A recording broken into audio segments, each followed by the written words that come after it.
Love is Blind. Now, this show, I have not yelled at my TV while watching a show as much as I have watching this, whatever it is. I can't decide. When I first started watching it, I was like, this show sucks. I hate everyone involved. But now I feel like I didn't want to stop watching it after the 4th episode. I was like, I kind of love how much I hate some of these characters. Okay, it was hard for me to physically watch. Yeah, it's a bad show. It's a bad show. If you haven't, we obviously are in our Love is Blind recap portion. So if you have not watched it yet, save this. We're going to recap 1 through 5. We'll probably do 6 through 10 on Friday's show. So you have something to watch every single night. Let's do big picture real quick. So we found out there's actually 60 people that got invited. So it's 30 guys, 30 girls. We probably only saw like 10 or 12 of them. My question right off the bat, and I don't want this to sound mean at all, but because it's Love is Blind, did they intentionally not pick like super attractive people?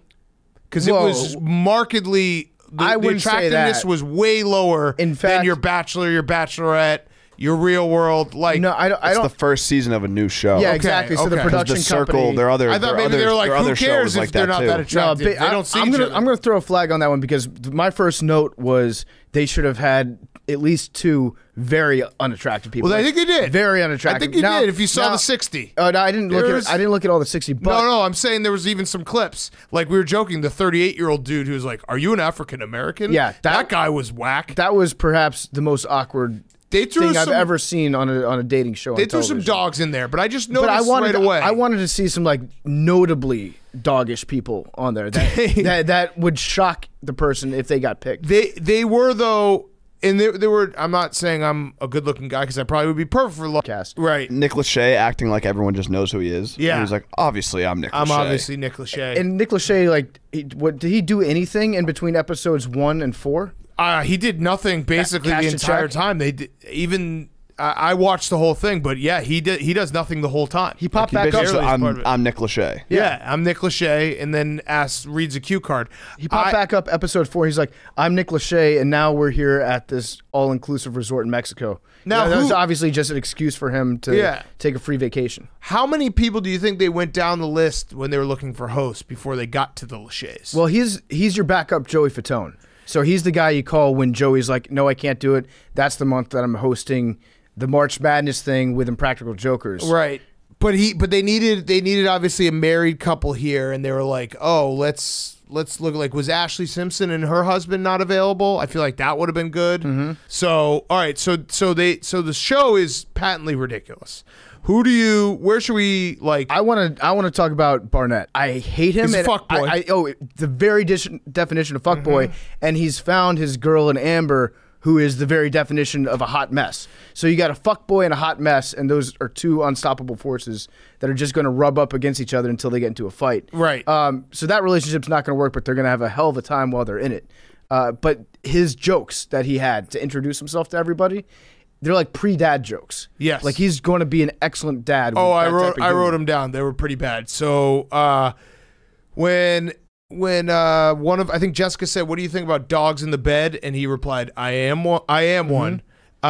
She also said, "Do you kids? What do you think about kids?" And he says, "Do I have any? Not that I know of." He had a great quote when he was talking to the camera about what he's looking for on the show. He goes, "I usually go for pretty girls, but this time I'm not looking for anything." Well, not that I'm looking for anything ugly, but right, so right. He's like, I usually like to date pretty girls as my type. I still do, but I usually in the past have also done that. The kids joke, I think he said, not that I know of, and then Jessica said, no, I meant your position, and he said, what's my favorite position? So really just really making everyone laugh. And then the last one I wrote down, they asked when they went back to the room where it was very odd dynamic. They would all go back to the pad and be like, who did you connect with? And someone said, who were you all feeling? And he said, none of them, because it was through a wall. Good one, Barnett. Very good. And then he said, all these girls love my jokes. They love the jokes. All right, so Barnett, yeah, I agree with you. He's a fuckboy, but he also, I don't know. He's whatever. He's actually kind of normal. And he's probably the most normal guy No, He's the only guy I think that I would be friends with. Right, but that's not normal. Like, No, I think we're normal. There's something a little bit different about Barnett that makes him like all the girls. Obviously, were getting into like a big fight over Right. who's going to be his girl. He's different from the other guys. The other guys are just like everyone's boring on that show. Yes, all the other guys, very boring. with the exception of I guess Carlton. Well, but Carlton, he needs to see a shrink immediately. Mark's desperation makes him not boring. So he's not boring just out of the sheer fact that I've never seen someone self-cuck themselves as much as he does. So that was the big from the first 5 episodes. Jessica and Barnett. Barnett being like, I think Barnett I actually wrote it down. He said, if this place had no other guys and no other girls, I'd propose to you. Which that is quite the love, throwing that out there. And Jessica falls head over heels. And then the next day, she's like, hey, Barnett, did you mean all that stuff you said last night? And Barnett's like, nah, not really. Yeah. And then she goes from that to, you know what? Who's that first guy? Mark. Jessica is 34 years old, cannot figure out how all of her relationships fail, and then came on this show and basically got directly into a failed relationship. Yep. Yeah, got dumped and then got a rebound in Mark. And was like, I'll make it work. She was like, I'm going to make this work. We have so much in common. Like, we're both from Chicago. And Italian beef, and dogs. Literally all they had in common was that they grew up near Chicago. And dogs. So she kept like when she would talk to herself and convince herself that things might work out with Mark, it was just going back to like, we're built on something so solid, our foundation that he really likes the Cubs. No, you forgot one thing. The Christianity.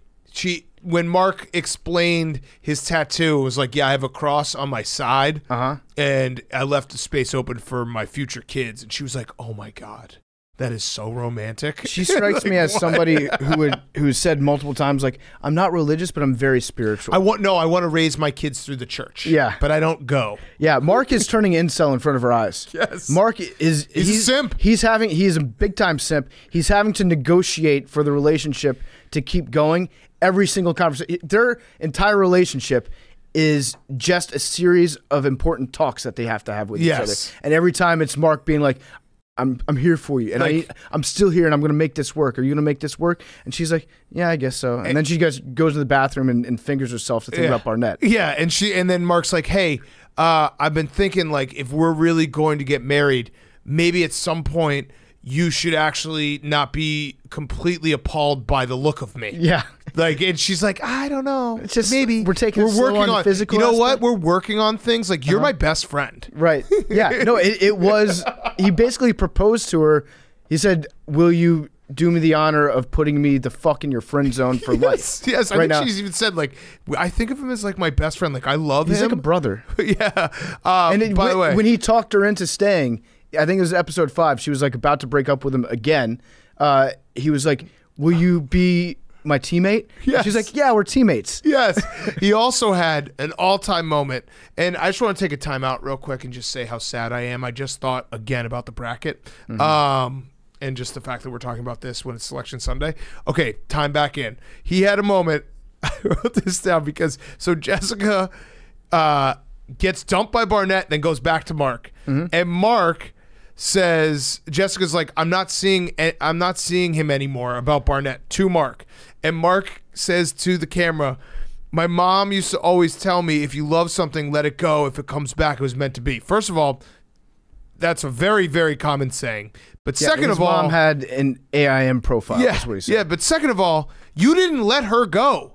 She wanted to be married to Barnett. She got dumped by him, and then she came back. You weren't like, hey, go date some other people and see if that's what you want. She literally was just like, fuck, I really want to be a reality television star, and the whole thing is I have to get engaged. Mark, we're back together. Also, if you love something, let it go.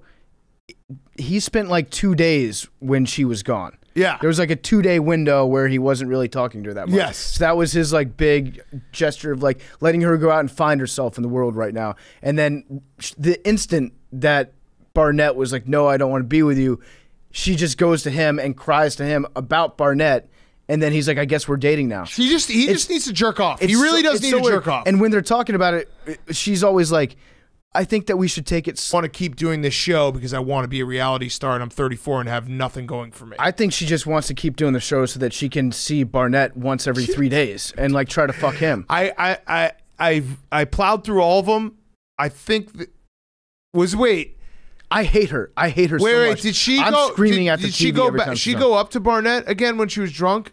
Yeah, she went up to Barnett when she was drunk. Yeah, but like it was like, hey, one last chance. Like, No, I haven't gotten to that okay, all right, part my yet. bad. All right, we'll talk about that. Sorry, but that's not a shock to me because that's literally the next episode. She's already done it twice. Yes, I get all of my Messica like shitty behavior all blends into one. She's the worst. She's the worst person. And I think I really like Amber. Amber is like, she is insane. In fact, there are a couple women on that show that I see a lot of Vince Vaughn's stalker character from Wedding Crashers. Yeah. And she's definitely in that category. Okay. But she seems like she'd be fun to go to Cabo with for a weekend. Yes, but maybe not marry. That's the problem. My favorite couple by far is Cameron and what's her name? Lauren. Yes. Lauren. They're the most like, hey. They're pretty normal. As Cameron though he's a weirdo. He's boring. He's a little too. Have you ever noticed like every time they walk, he like is way too close to her and touches her a lot. Is he a clinger? I think he just is. I think he just always has a raging hard boner. But he's a very good kisser, according to Kelly. Not the best. She said that. Remember, she's like, he's one of the best kissers I've ever kissed. Yeah, not the best. It's like, and it's just, I thought they were kissing because they had just had sex, and then when you're like, wait, they're not having sex, they're just kissing. It's Kenny. You're gonna watch this back, man, and you're not gonna be happy. No, and she was like, I think the first night, she was like, yeah, I think it's gonna be great. We're gonna kiss a lot, and we're gonna cuddle, and we're gonna cuddle some more, and then kiss. And I think we're both going to be really happy with that. And he's like in the background just biting his fist. He's like, yeah, I'm it's so great. sick of kissing this chick. It's so great. Stop. She reminds me a lot of Danica Patrick for some reason. A little bit, yeah. Yeah. She's got that little feistiness. Yes. Yeah, and she loves being held and kissed and smothered. Fuck Jessica. And kissed. I hate you. She's a messy bitch that loves drama. Slob kebab. Hate her. Shout out Kelly. Kelly Martin sent that to me. She goes spiral My friend ham. Kelly. She's like, oh my God, I'm so happy you're watching this. Jessica's such a slob kebab. Dude, yeah, she is. All right, other couples. I mean, this really is. They're all boring except Giovannini and Damien with the most unintentionally. Well, actually, it might have been intentional. Awkward proposal where she then proposed to him. And he did the box thing with the bow. And you're like, dude, you're bringing out all the stops for a reality show. Yeah, and he was like talking to the boys before he proposed. And if you're a competitor on the show, if you're one of the guys, wouldn't you play your cards closer to the vest? Like, you wouldn't necessarily tell everybody that you're going to propose. Yes. Yeah. But yeah, he was like, I'm so nervous. Boys, can you just amp me up real quick for this? And then he goes in there, gets down on a knee, and then she stops him, and he starts crying, makes him rise, and she's like, wait, first asks her full name. Yeah. Doesn't know her full name. I'm getting on my fucking knee, okay? Fuck, man. We're going to flip this on you. I forgot that Cameron, by the way, when with the boner thing, when he proposed, he did have a pillow right on his lap. Yeah. Which was like, dude, you're about to blow. Who's the guy with the beard? The 27-year-old who looks like he's 50. Kenny. So Kenny and Kelly. Yeah, Kenny and Kelly. So when the worst. So they just kiss. When Kenny proposed, I hate that we're doing this. Give me the fucking bracket. Like, wow, I'm so into it, but then I snap out of it. I'm like, this is the worst. Fuck you, coronavirus. When Kenny proposed, he said, "I want you to cover your eyes with me. I'm going to cover my eyes because I want to be in this moment." It's like, the show that you're on, you can't see them. It's Love is Blind. It was like when Jacob Vrana got the Stanley Cup tattoo on his wrist, and he was wearing a short sleeve shirt, and he lifted his short sleeve up. It's like there's no point in doing that physical thing. You can't see. I was mad at that too. I'm just I found that this show has very nicely taken the place of me yelling at my TV it's just anger about late fouls in basketball games. It's just anger. It's anger.